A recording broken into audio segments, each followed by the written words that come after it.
শৌর্যবংশে ত্যাকর্যভেয়ার হিয়ে অযোধ্যায় রামের বংশধররা আজও জীবিত। ৫০০ বছরের ব্রত ভেঙে পাগড়ি পরলেন তারা। শৌর্যবংশী ত্যাকর্স কারা এই সূর্যবংশী ঠাকুর? রাজপুত সম্প্রদায়ের একটা অংশ হলেন এই সূর্যবংশী ঠাকুররা। রাজপুতদের মধ্যে ৩টি ভাগ আছে: চন্দ্রবংশী, সূর্যবংশী, অগ্নিকুল প্রমুখ। চন্দ্রবংশীরা হলেন মহাভারতের নায়ক কৃষ্ণের বংশধর। অগ্নিকুল হল অগ্নিদেবের পরিবার।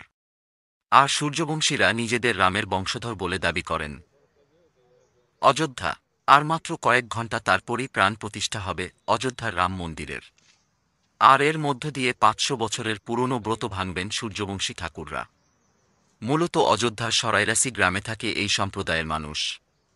প্রায় ৫০০ বছর ধরে তারা পাগড়ি পরেননি। রাম মন্দিরের প্রাণ প্রতিষ্ঠা অনুষ্ঠানের আগে ফের পাগড়ি পরার সুযোগ এসেছে তাদের কাছে। আসলে প্রায় ৫০০ বছর আগে তাদের পূর্বপুরুষরা শপথ নিয়েছিলেন, রাম মন্দিরের পুনর্নির্মাণ না হওয়া পর্যন্ত তারা আর পাগড়ি পরবেন না। অবশেষে তাদের সেই মনোবাঞ্ছা পূর্ণ হতে চলেছে। আর তাই অবশেষে ব্রত ভাঙলেন তারা। কারা এই সূর্যবংশী ঠাকুর?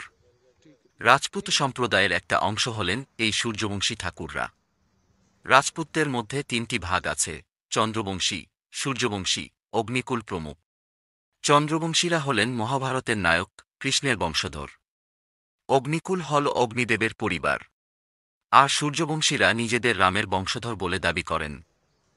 অযোধ্যা অত্যন্ত প্রাচীন শহর। এই শহর রামের জন্মস্থান বলে বিশ্বাস করেন একাংশের হিন্দুরা। রামের বাবা রাজা দশরথের কোশল রাজ্যের রাজধানী ছিল অযোধ্যা।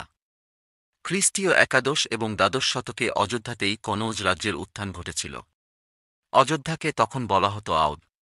এরপর দিল্লির সুলতানশাহী, জৌনপুর রাজ্য এবং অবশেষে ষোড়শ শতকে মুঘল সাম্রাজ্যের অন্তর্ভুক্ত হয় অযোধ্যা। সম্রাট বাবরের বাহিনী যখন উত্তর ভারতে হামলা চালিয়েছিল, রাজপুতরা রুখে দাঁড়িয়েছিল। বাবর বাহিনীকে কড়া প্রতিরোধের মুখে ফেলেছিল তারা।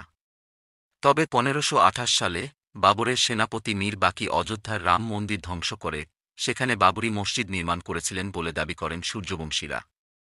কথিত আছে সেই সময়ই সূর্যবংশী ঠাকুররা শপথ নিয়েছিলেন, সেখানে ফের রাম মন্দির না হওয়া পর্যন্ত তারা আর পাগড়ি পরবেন না।